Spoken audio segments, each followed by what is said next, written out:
Test, test.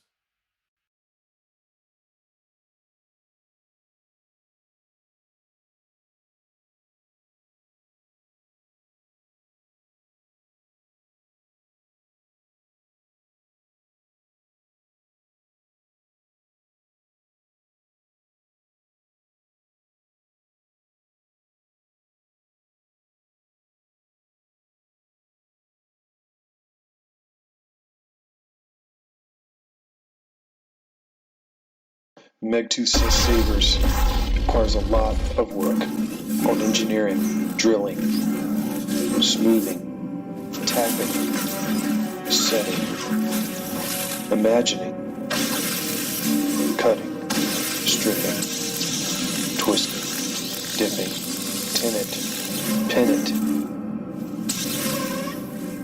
wire it, fire it, lock it, blast it, swing it, bash it. Megtooth sabers.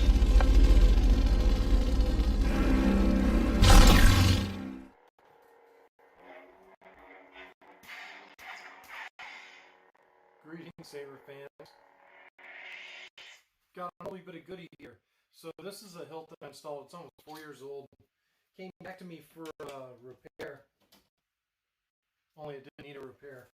You know what it needed? A charge on the battery. That's the best kind of repair you can get. Everything's still functioning as I intended it. This saber was built 4 years ago. And, you know, this is a Graflex 2.1. And it's got Nanobiscotti V4 in it.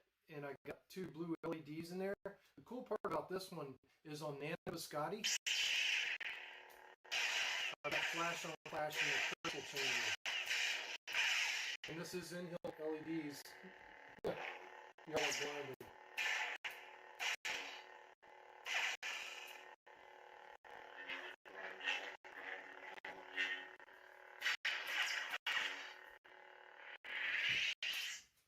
Very quiet on my end. Let me turn the volume up.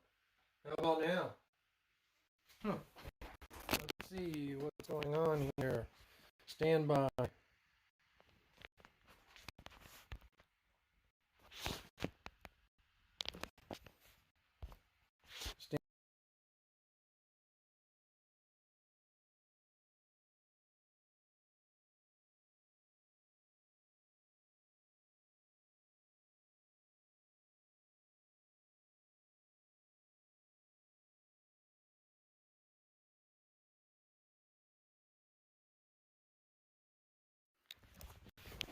How about now? Is that volume any better? Hopefully that volume's better. This saber's not really quiet.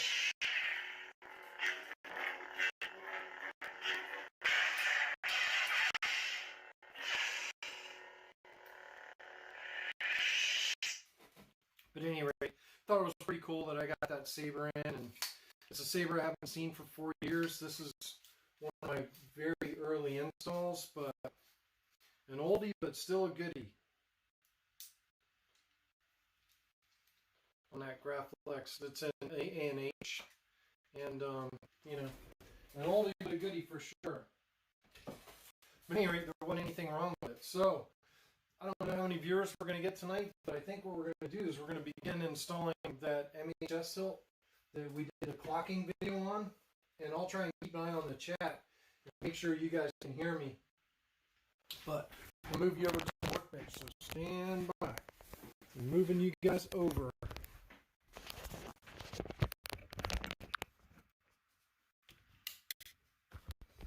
All right. So we're getting you guys on the workbench here. Okay, sweet, chat. Just wanted to make sure. Good to see you, chat. This is the MHS Saber for Bobby Susenbach. This is the one we did the clocking video on. And we got the clocking fixed. But tonight what we need to do is, first off, we got a package in from Saber Bay. So stand by one here. We'll open this package from Saber Bay. and we got a stock connector in for this. So we're going to be wiring up that stock connector. But before we do that, I figured we'd go ahead and this is the switch we wired. This was we wired this, I guess, 2 weeks ago. And I guess let's check and make sure the LED still works. And then we'll go from there. Stand by one. So I just want to make sure that the illuminated LED still works on this switch. It does. I wired it up to our battery, so we're still good there. So this is the switch we wired up about 2 weeks ago, and then I put it back in his box while we worked on the clocking. And we're going to be installing this switch into the hilt. And you can see I do my normal shrink wrap with a bend. And so what I'm going to do is I'm going to bring in the hilt. Chet, Ken Kanama, good to see everybody, along with Blues Brothers. This illuminated switch, Bobby wanted it to be a forward switch. So what I'm going to do is I'm going to feed this into the forward buttonhole. Hang on a minute. Let me tilt this camera up more so you guys can see what's going on. So I fed the wires into that forward buttonhole, and I need to get it in there because another thing that Bobby included on this was this switch bezel, which can go inside the hilt, that can level out the thumb screw to make life easier on that thumb screw. And I know I really should install the back switch first, but the way this is going to work, oh, you know what? I can't install the back switch first. We're just going to have to come out and double on it. Yeah. You know what? We're going to install the back switch. So everybody stand by, because what I planned on doing, I wasn't thinking, but you know, when you're installing these switches, you know, if I'd installed the front switch, it would have been hard to get in there to get to the nut on that back switch, because the front switch would have been in the way. But if I go ahead and wire in this back switch, so we're going to get this thing wired up. Now this back switch is not an illuminated switch. It's just a normal, you know, momentary 12 millimeter, but it's not illuminated with an LED. So we're going to wire some white wire onto there, and I'm going to give enough wire that we can get towards my other switch, because I'll show you what we're going to do there. So I'm going to cut a length of white wire here, and then I know I need a pretty long length of yellow wire. I don't need that long of white wire, because we'll get to what I'm going to show you. I'm actually going to kind of do what I did in the Kane and Jarris video. I'm going to use the switch hole to consolidate some wire, so I'm running less wires into the hilt. Alright, dang it, thought I had the soldering iron warmed up. So on this momentary switch, there are 2 poles, and let me get to a pointer where I can point stuff out to y'all on the video. There's only 2 poles on this switch. One is going to be ground and the other one's going to be our switch wire. So one's going to be white, the other one's going to be yellow. A lot of people ask, well, which one is which? It doesn't matter. It doesn't matter. Remember, the board is sensing when it's connected to ground via the switch wire. So all you're doing is connecting a circuit. So it doesn't matter which one of these is yellow and which one of them is white. And by the way, I always do yellow and white on my aux switch wires. So what we're going to do is we're going to pre-tin this puppy. And I'm going to need to get some shrink wrap out here. And get a piece of shrink out. And my soldering iron's warmed up. And let me get my soldering iron cleaner out here. Let's get some soldering here. Let's go ahead and pre-tin these switch legs so they can prepare our wires, so they can receive our wires. I'm going to try and zoom you guys in as good as I can here, so you guys can see what I'm doing. Basically, I'm just pre-tinning the switch legs with solder.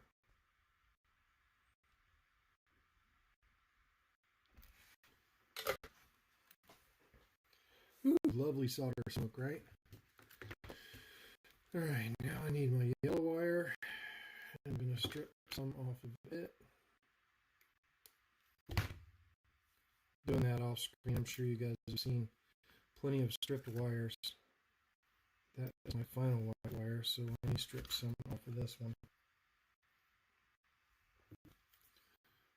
And just bringing you guys along while I'm building this Saber. I didn't know what else to do tonight, so figure might as well just bring y'all along. By the way, Wednesday night at 7 o'clock, I got a 3-hour long movie premiering, which was basically a consolidation of the install of that Gary Morris Hill. For my Megtooth Monday viewers, y'all have already seen that video. It's just I condensed it all into one shot, into one film, and edited out a lot of the small talk. So, alright. So let's get some close-ups in here, shall we? Because I can't, it's going to be hard for me to reach under that.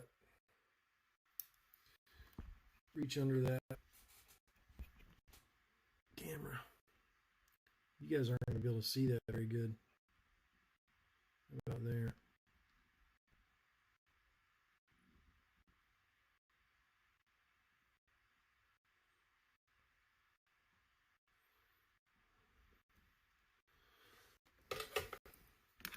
There's my white wire.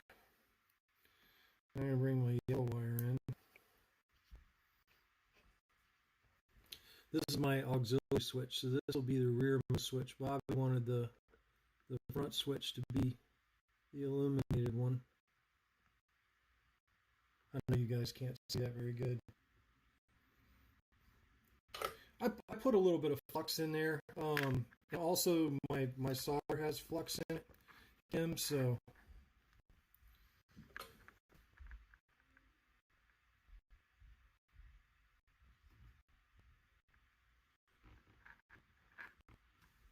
should have done that in the first place. But at any rate, let me zoom back out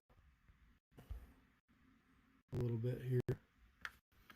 And then I'm going to cut some shrinky.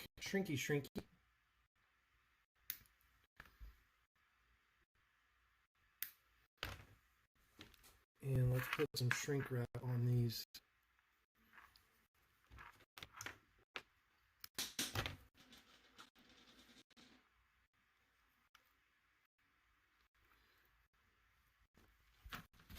Trying to do this under the camera where you guys can see it, but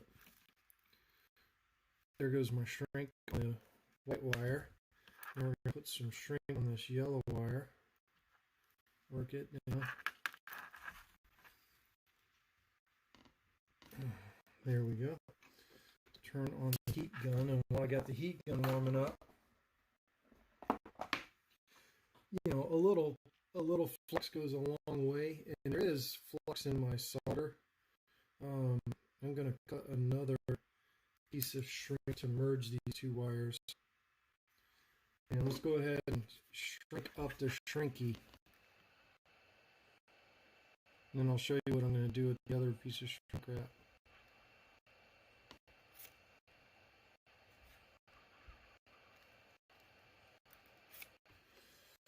Okay, now that I have that shrink wrap done, what I'm going to do is I'm going to put a bigger piece over both wires, and that allows me to do my bend thing.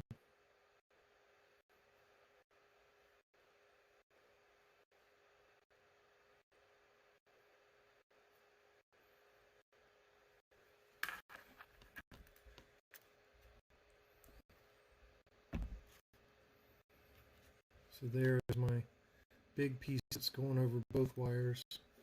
I'm going to go ahead and shrink it.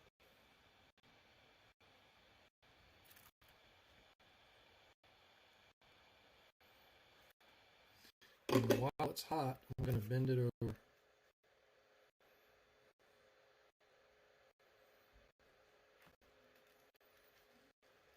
And then I'm going to strip these wires, and we're going to test this switch just to make sure we're solid after all that heating. You know, I'm going to test it with the multimeter. You guys are probably like, man, I don't test all that crap, but I do. I test.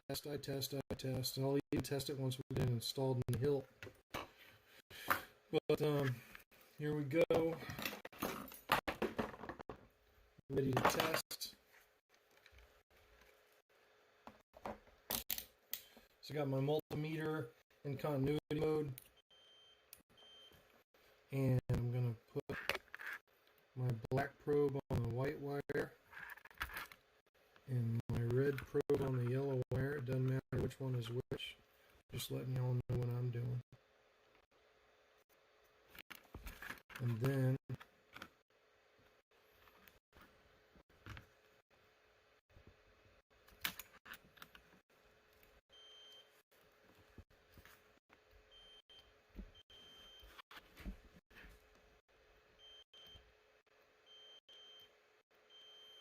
you can hear I've got tone. I don't know if y'all can hear that or not, but I've got tone. So we're solid on that button. So now let's get back to where we were before. Let's go ahead and install this button. And I'm going to zoom you guys back out for the install of this button. So I'm going to try to bring y'all back out where you guys can see. So this button is actually going in the second hole here. So what I'm going to do is feed those wires into the hilt.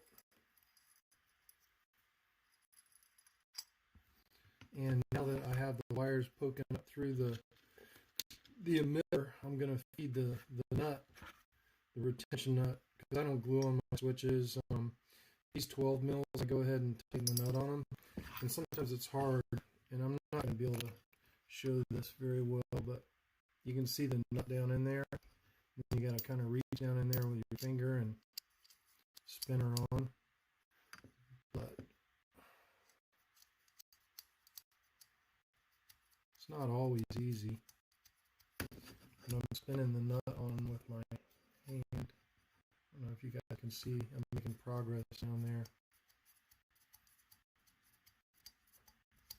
Now, usually what I'll do is I'll throw a dab of V6000 on that nut once I get it totally tight. So now I'm using a screwdriver. I'm using a screwdriver to reach down in there and tighten that nut as much as I can get it. It's hard to show this part, but I'm basically reaching down in and tightening that nut by reaching in there with a screwdriver.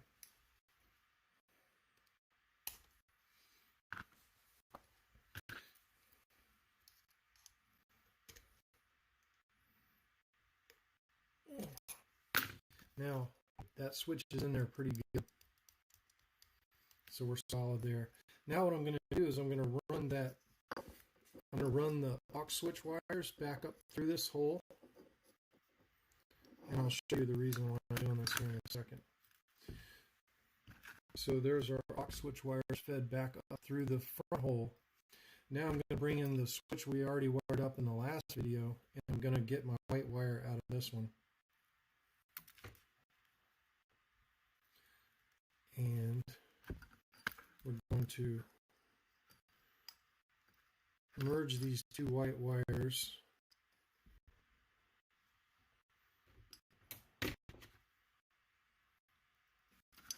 So I'm going to cut them about right there. Now I got to strip some off that white wire.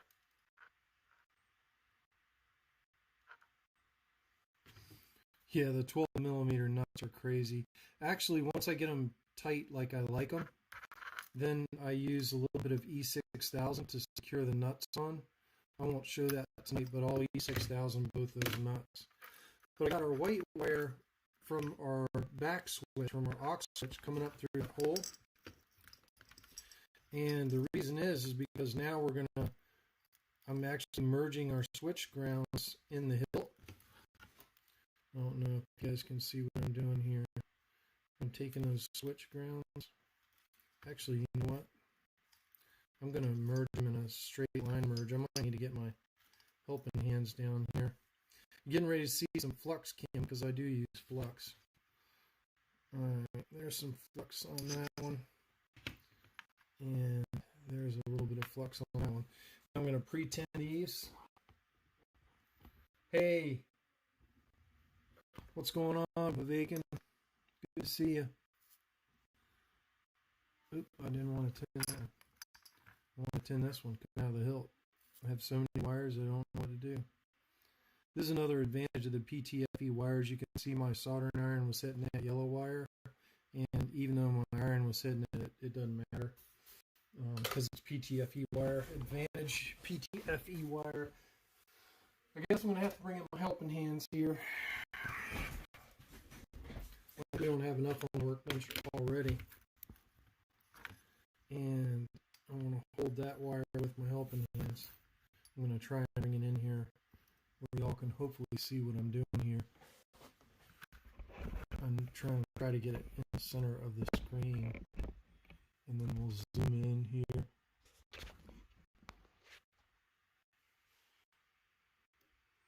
Hopefully you guys can see that wire there.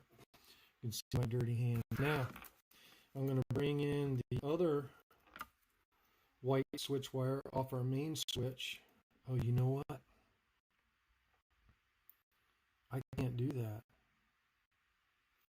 because I have to feed the nut on. How am I going to do this?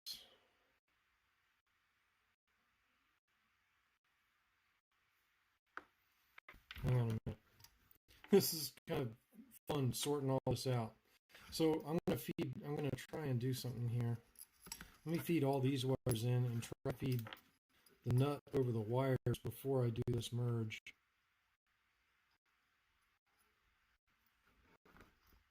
Is that going to work if I do that?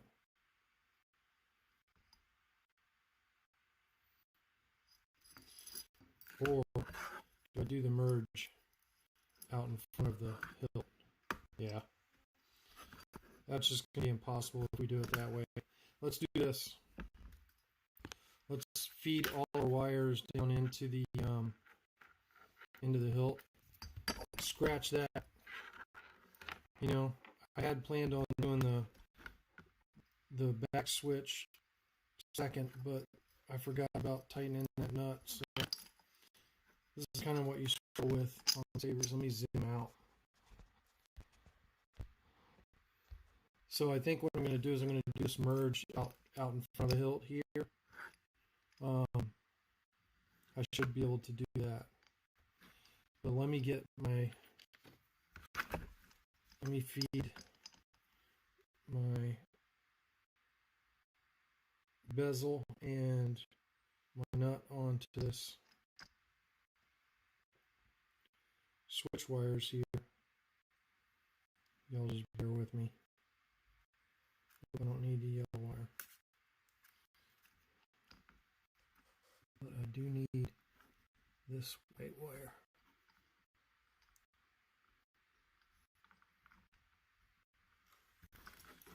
Oh, this is going to be an epic pain. Especially when I can't work on the table because there's no room.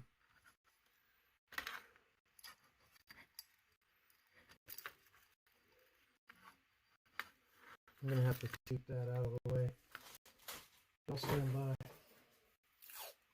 Adapting and overcoming. Hey, Cole Weathers. Already made a boo-boo, Cole. Made an engineering boo-boo, and I'm trying to fix it. I mean, my solution is still sound. It's just I thought about this and worked it all up, but forgot to think about threading the nut on how I was going to do this. Because I was going to do the front switch first. I had to do the back switch first, or else I wouldn't have been able to get to the nut on it. So now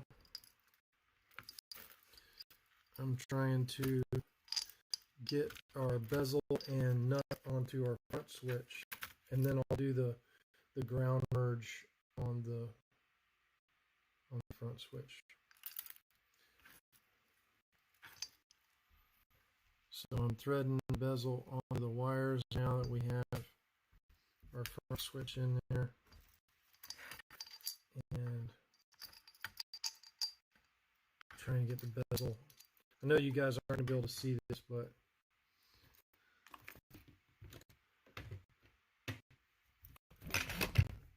there's my nut. I lost my nut. So now I'm going to put the nut on the wires, and I'm going to allow that nut to go into the bill. Alright, so now I'm hoping you guys might be able to see COVID. You guys might be able to see the nut and the bezel in there. Hang on a minute, let me get them started so I don't lose all the work that I did there. I'm going to try and get them started here. And I don't want to get this too tight because I want to do my merges here before we get too tight, because I want to be able to rotate the switch. Alright, so now that that's kind of in there, I'll untape our wires and we'll get back to our merges. So here are our two wires that we want to twist these two together. Big hand, small area. I'm going to have to tape all these other wires out of the way. I can already see it.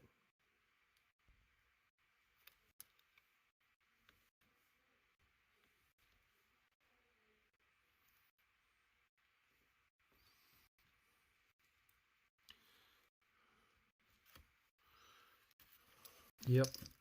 I'm going to tape all these other wires out of the way. I'm sorry, y'all. My whole plan got hosed.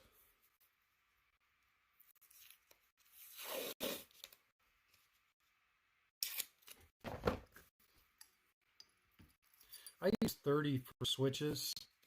I am using 30 here on these switches and the switch LED.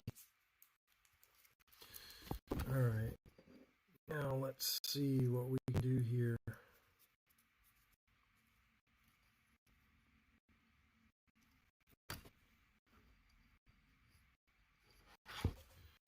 Try to get y'all in where you're going to be able to see this.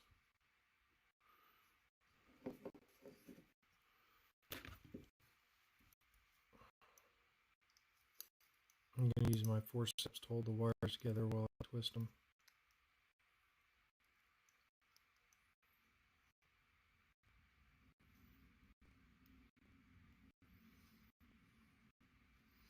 This 30 is so small, you know. Alright. Looks like I have it locked in there. So I'm going to twist our two ground wires from both switches together here. And I'm going to put some flux on them. And we'll bring y'all, hopefully, let me zoom in here and bring y'all in so you guys can see what I'm getting ready to tin up there.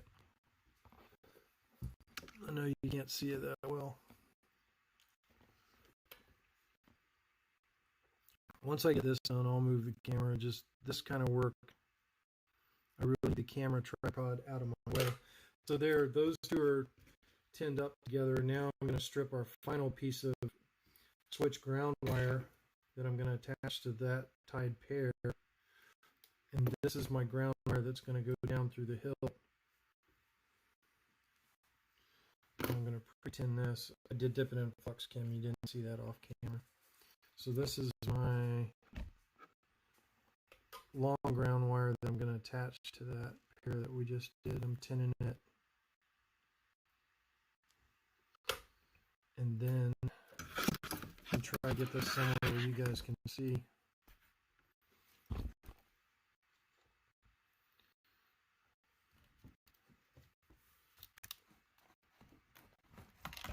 trying to move some light around so y'all can maybe see this a little bit better. It's small stuff, y'all. That's the thing about sabers. You're always working with small stuff. I don't know where Bobby Susenbach is. I told him I was going to be working on this tonight. So this is 30 gauge PTFE that I'm using for the switch wire. And there, she's on there. Now, let's put a piece of shrink over that joint. And I'm probably going to double up on shrink over that joint because I don't want this joint breaking, because it's going to be merged up high on the hilt, and then we'll twist all these switch wires together and send them down to their location. Let me zoom you guys back out. So I'm putting this shrinky shrink on. I hit that again at that joint. There was a little nub sticking up. Alright, so I got that shrink over both wires. Now I'm going to send a bigger piece of shrink over that. Fairly long one.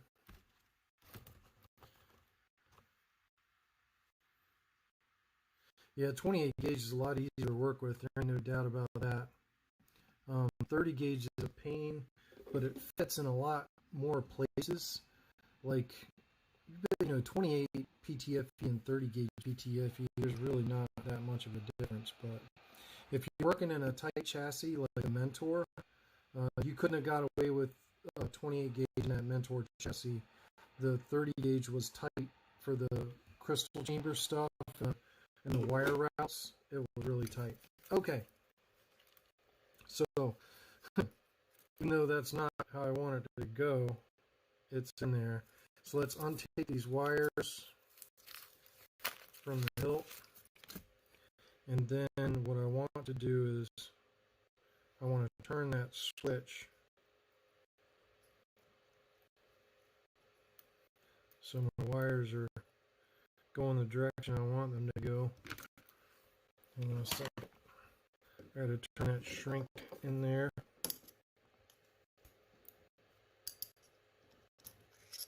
Alright, so now I can tighten this nut finally on our main switch. And I will go back in here later and tighten these nuts to their final position. And then I'll also use E6000 to glue them in.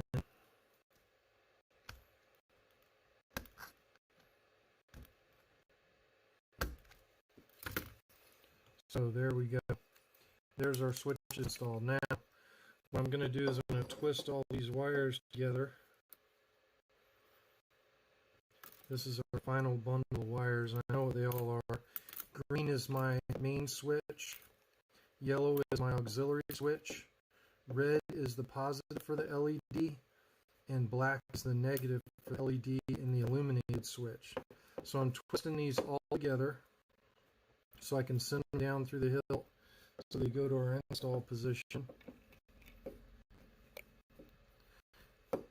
And then I'm going to put shrink on them, so on the ends of them, so we can get them down through there.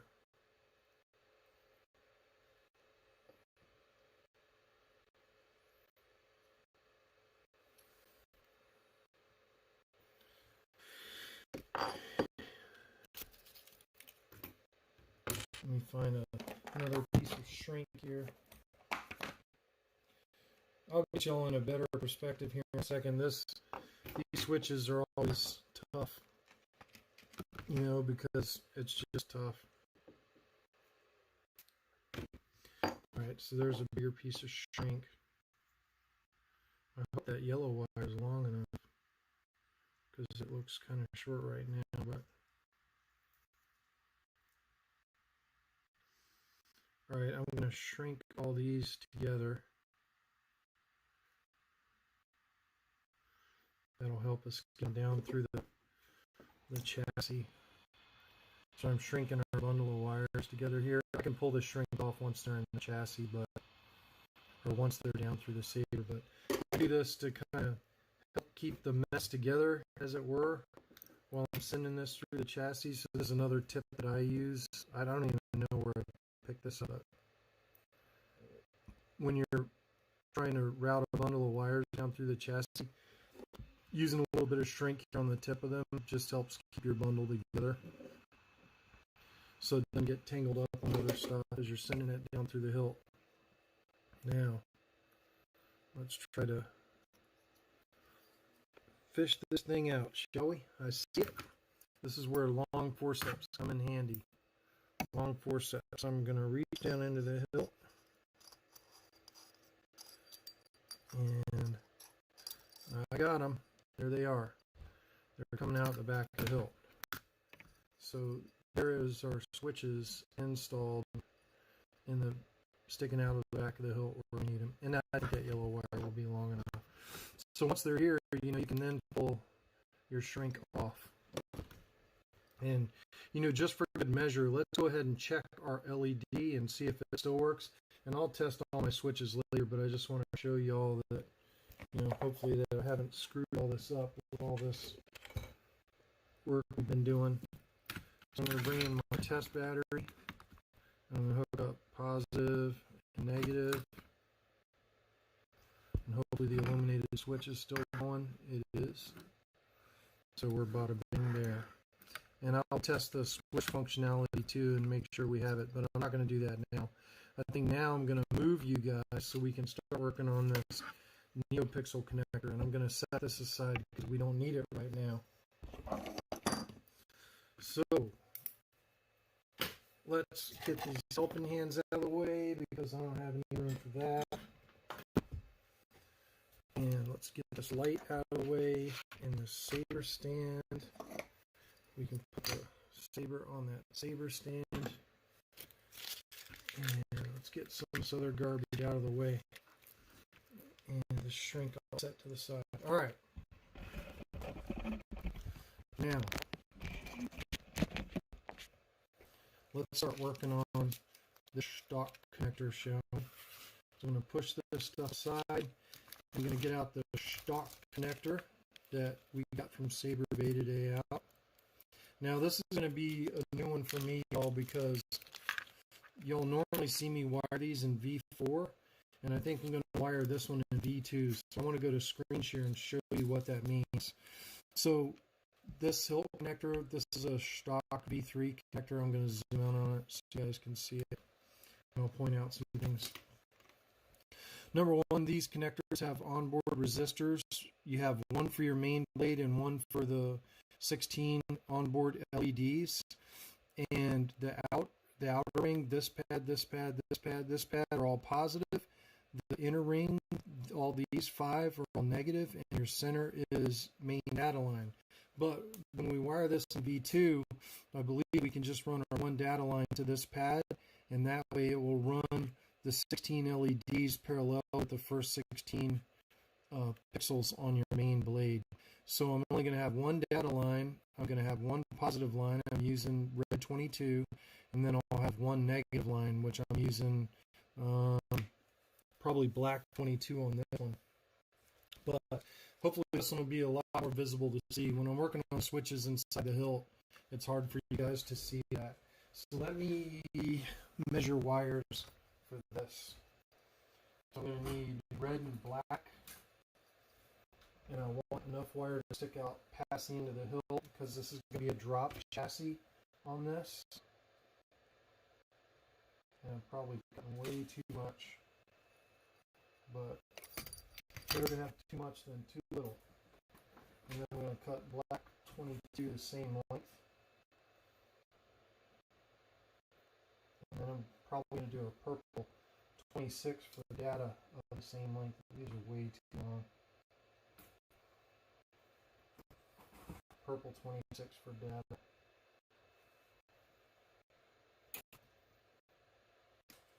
Alright, bada bing. We got wires.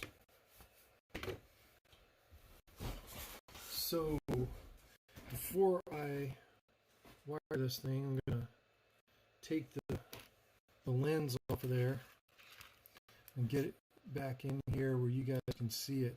And let's go to screen share real quick. I want to go to screen share,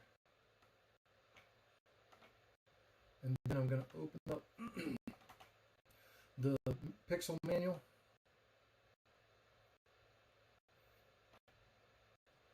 V3. Good.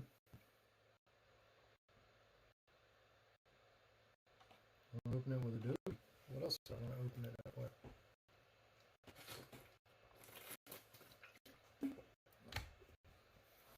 Alright, while this is loading, and I think we need page 5 if I'm not mistaken.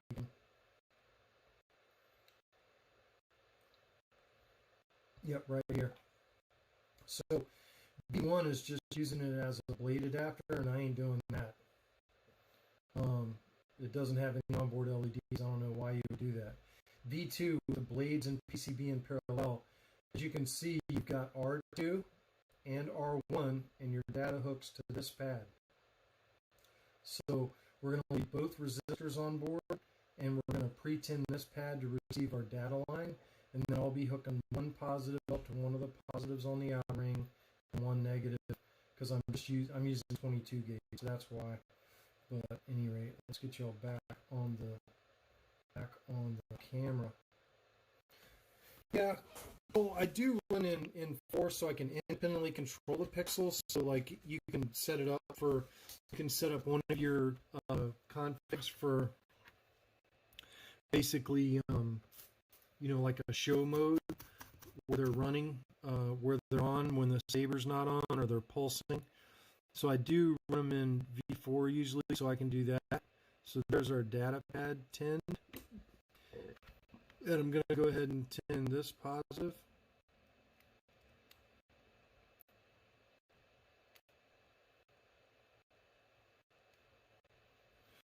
And I'm probably going to use this negative right here.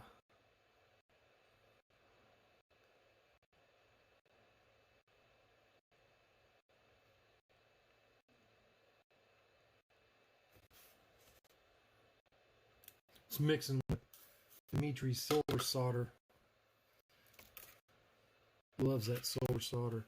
Data is my skinny, so I'm going to start with data.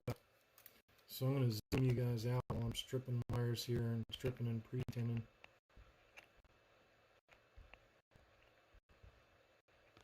Okay. So this is my 26. And this is purple, and I'm going to come in here. This is 26. And I'm just going to strip a very little bit, just enough to be big enough for that pad.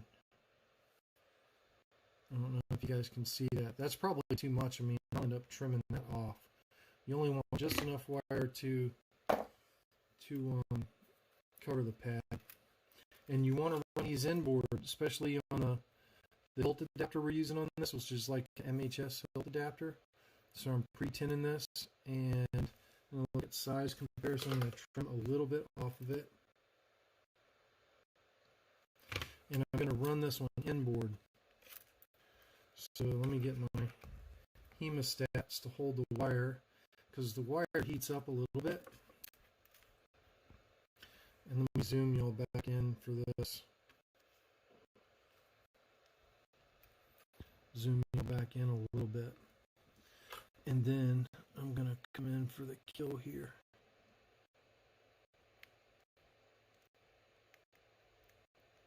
I should have taped this thing down.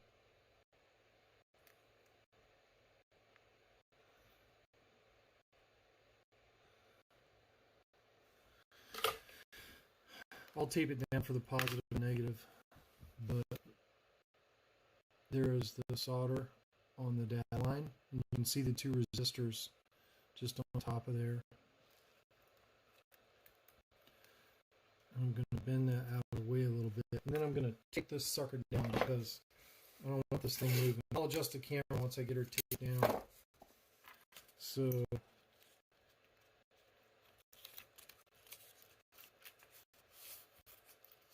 I just don't want it moving around while I'm soldering on it. That way you guys can see it. yeah, Cole, I'm running this one in 2. Alright, so now I'm going to take my my red positive 22 gauge, and I'm just going to strip ever, not so much out of it. I was hoping it'll focus on my finger. I don't strip much out of it. See my dirty fingers. So I twist it, and now I'm going to tin it.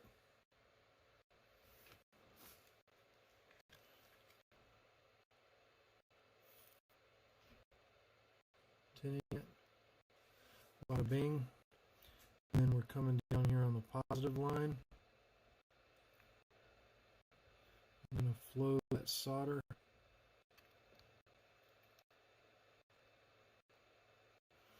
And you can see I'm running the wire inboard. Don't run the wires outboard. And then once I have the wire soldered, I'm going to move it out of the way because it was over the negative pad we're going to use. And I'm going to strip a little bit of this black wire that I'm using. This is 22 gauge.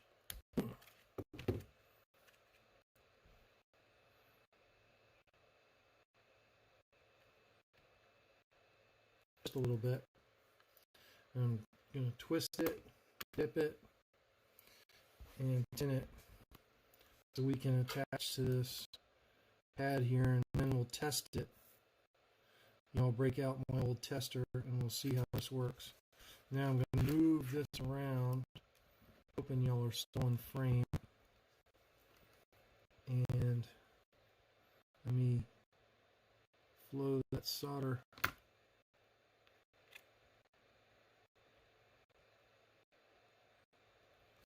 Solid. Okay, next.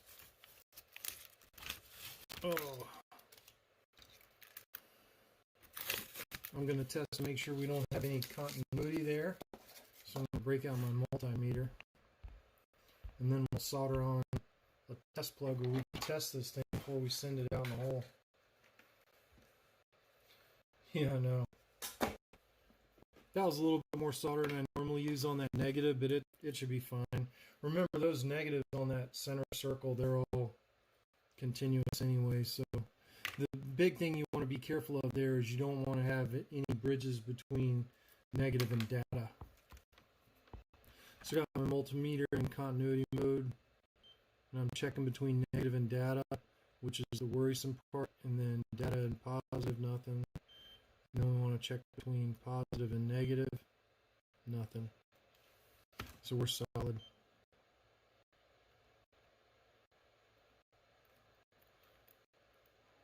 Should have tone here.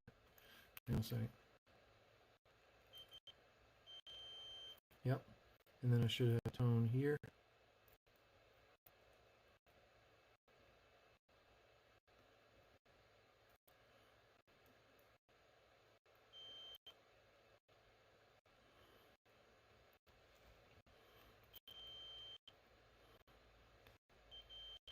Yep. And then let me check between there and my resistor. Solid. I'm checking between the data pin and the outbound portion of my resistor. So that's all successful. No, I only use a single 22 gauge strand, Cole. Anytime I'm wearing these, I just use a single 22 gauge strand, and there you can see my wiring. Now that negative wasn't my best solder ever. I probably should have went to another one, but this one solder here is a little sloppy. I've definitely done better work, but I test for continuity, and there's no errant continuity anywhere. All right, so now we need a test plug. So these are these male NeoPixel test plugs. My test rig has a female one of these on there, and what we're going to do is we'll bring back in the helping hands, and I'm going to strip a little bit off of each of these wires. and pre-tin them, and shut that heat fan off because it's annoying me. If I can't run the vent hood, then there's no sense in. Bear with me, I'm just stripping wires so I can attach the test plug, and we'll be right back.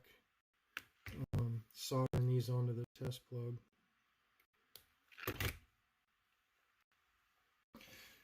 Yeah, you definitely don't have to run 2 positives and 2 negatives. Alright. But you got to use 22 gauge wire if you're going to do that. You just got to make sure you're using 22 gauge wire. Alright. So this is our test plug end here.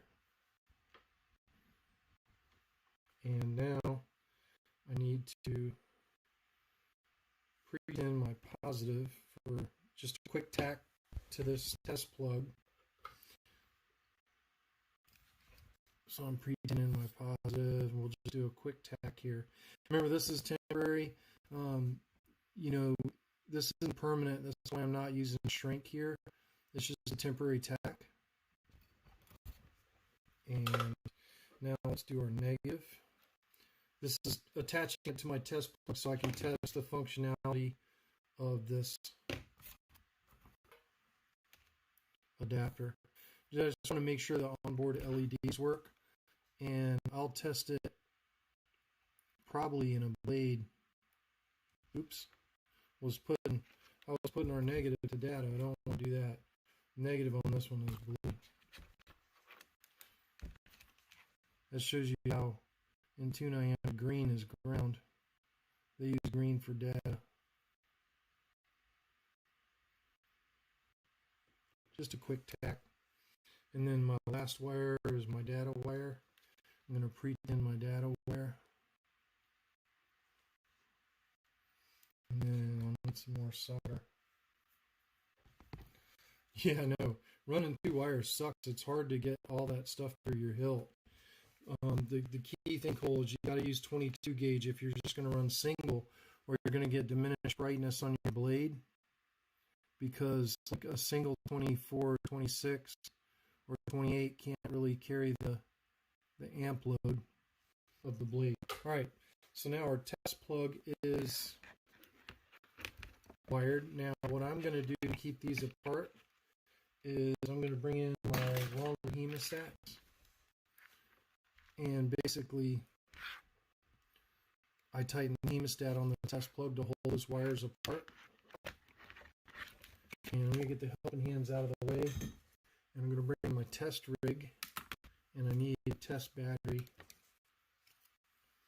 So this test rig, we built it on Megtooth one in March. Basically, it's just a Prism 5.5 and has a female NeoPixel plug on it, and it's built with a MHS V6 chassis. And what makes it cool is because then we can test stuff like this pretty quick and dirty. Everybody cross your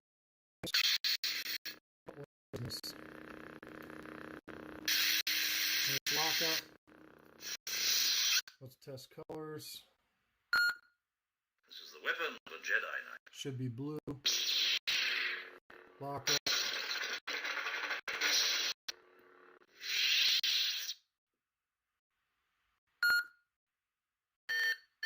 This should be gold or yellow. Caution.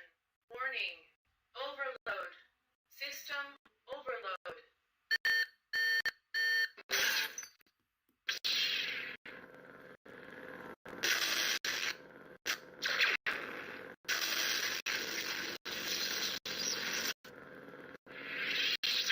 Solid there.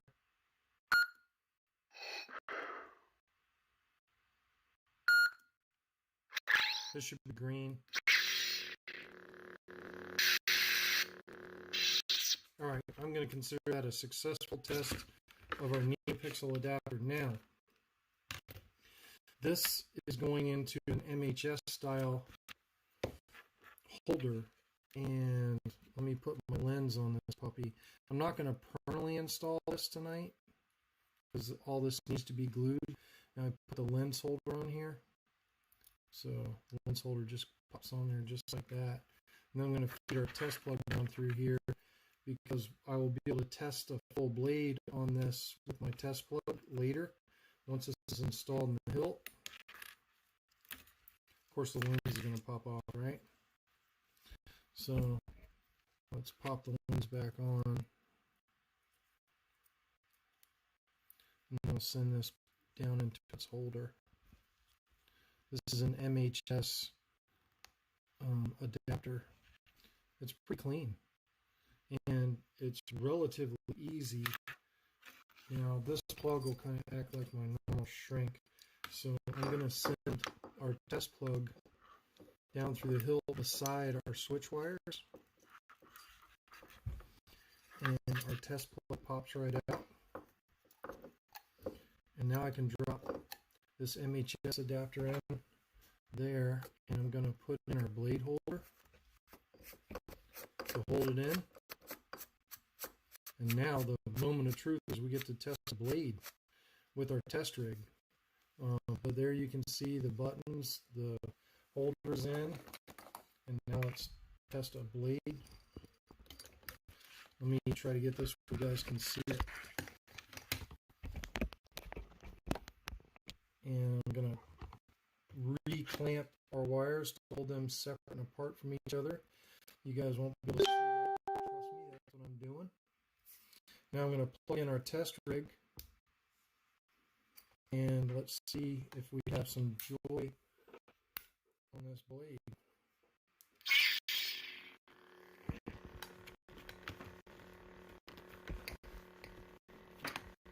Oh, it wasn't fully seated.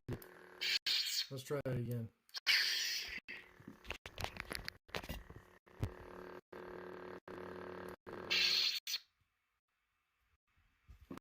Still not fully seated. There we go.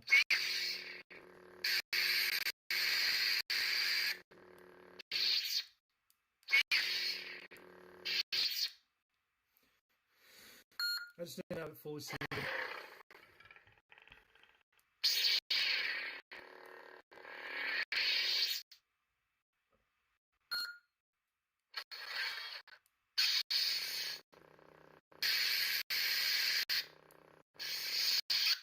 All right, so that's an affirmative test on the NeoPixel hilt adapter that we put in there, and it's got a deep blade socket on it, very deep. Now I'll show you the mess of wires coming out of the back of this thing. So these three wires, there are NeoPixel connector that we just soldered up, and then these switch wires. I can tell you what they all are. White is our common ground, green is our main switch, red is positive for LED, black is the negative for LED, and yellow is our auxiliary switch, which is right here. So that's what all those wires are. So now we have all our wires that are coming out of the hilt ready to hook up. And I think I have plenty of wire there. I'm probably going to put a shrink over all of these and send the shrink down into the hilt. And I don't think I'm going to do that tonight. So I'm going to desolder our test plug because we had a successful test of our hilt adapter, both the onboard LEDs and the NeoPixel blade work off that hilt adapter that'll make Bobby Susenbach happy. And I think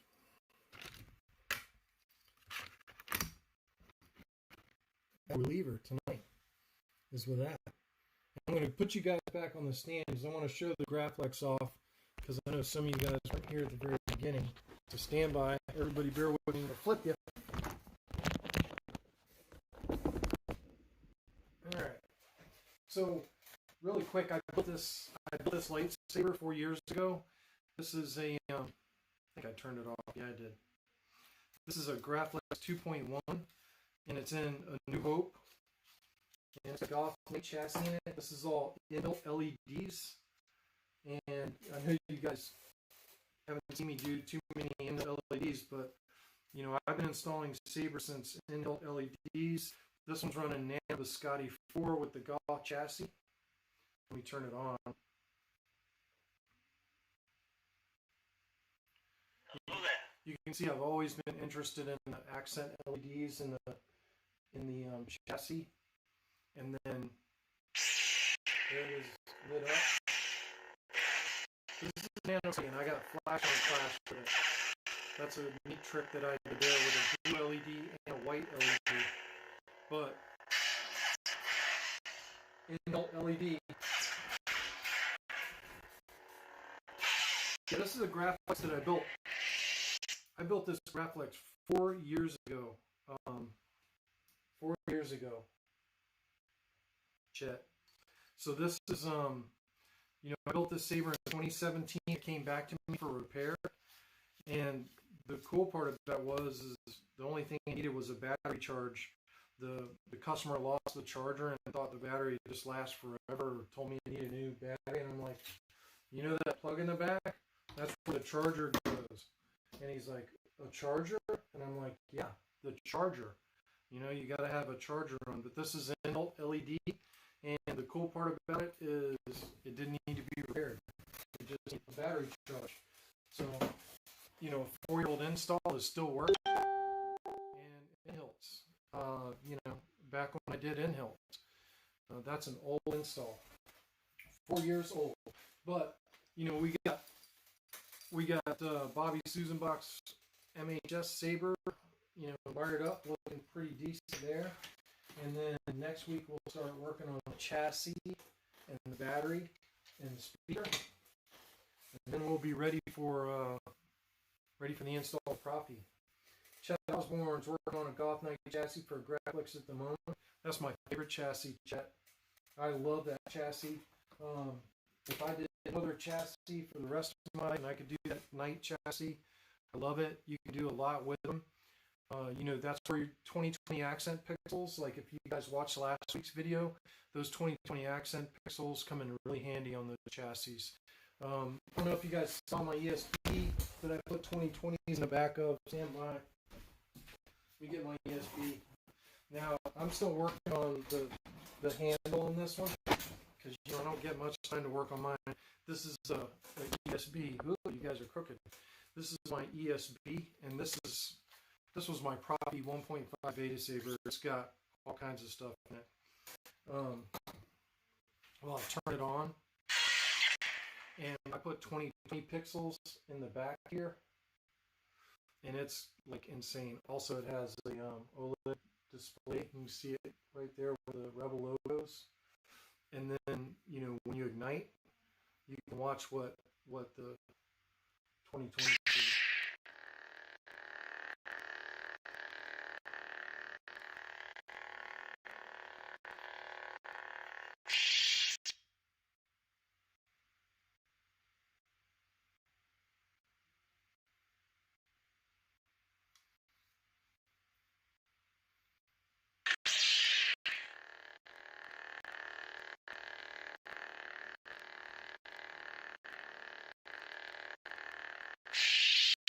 And then I also put 2020s in these vents, and then, you know, independent crystal going there.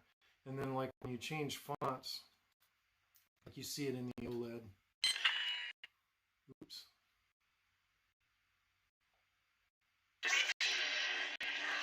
Oh, hang on.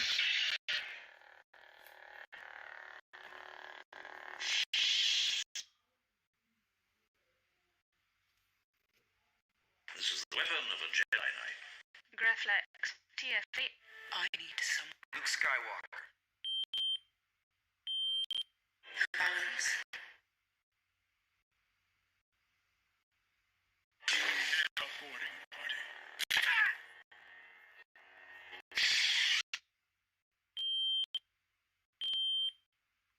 Balance. I'll show you. CC. On directory not found. Oop, I got a font little stuff, Vibro Best spin. which is pretty cool. When it boots up, hang on a minute. It's Proffie Flex. Isn't that cool? But that's my ESB Graphics which is pretty awesome. And this was my beta saber for Proffie 1.5, and you know, it has all the motion gestures on it and everything. I need to redo the config on this and update it to 5.9, but I'm still working on the screws and the handle. But that's my ESP Graflex, which it's an old install, and it's a, you know, it's a Graflex 2.1 kit. The only replica Graflex I have is my Mentor, and you guys have seen it. But at any rate, you can do a lot of stuff with those 2020s in that night chassis. Kim's playing with 2020s on a new PCB. He's trying for the one replica's Qui-Gon. You know, Kim, I'm always excited to see that all your projects are like a fountain of light. You're definitely an inspiration to me, watching everything you're doing with NeoPixels, and your custom PCBs are incredible. It definitely creates ideas in my head of things I'd like to do. I know over this winter, I want to learn the frying pan method of, you know, SMD soldering of the PCBs. I mean, I have a hot air rework station, but I think I'd like to try the frying pan method a couple times and then try doing it with hot air and see which one I like better. And I definitely want to be ordering some of your PCBs and some of the 1515s, because there's some ideas that I have, Kim, that I think we could, you know, mess around and create some PCBs that would help people do some unique stuff on their sabers, which you're already doing unique stuff, but I have some ideas.